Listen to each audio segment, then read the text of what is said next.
എന്താ കറി തന്നെ? എണ്ണയിട്ടു, കടുകിട്ടു, വെളുത്തുള്ളി ഇഞ്ചി സവോള, വെളുത്തുള്ളി ഇഞ്ചി സവോള പച്ചമുളക് കറിവേപ്പില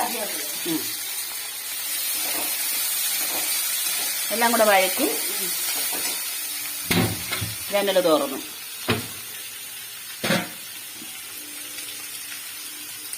കുറച്ച് ഉപ്പിട്ടു. ഇനി വഴറ്റി കിട്ടണം, നല്ലപോലെ വഴറ്റി വരണം അല്ലേ. നമ്മൾ ഇതിനകത്തോട്ട് കുറച്ച് മഞ്ഞൾ പൊടി ഇടുവാണ്. മുളക് പൊടി ഇടുവോ? ഇല്ല, മുളക് പൊടി ഇടത്തില്ല. ഈ കറികളൊക്കെ എല്ലാവർക്കും അറിയാവുന്ന കറികളല്ലേ. നമ്മൾ അതിനകത്തോട്ട് പുഴുങ്ങി വെച്ച കിഴങ്ങിട്ടു. പുഴുങ്ങിയിട്ട് നമ്മളൊന്ന് ഉടച്ചായിരുന്നു കിഴങ്ങ്. നമ്മൾ ഇതിനകത്തോട്ട് ആവശ്യത്തിന് വെള്ളം ചേർക്കണം.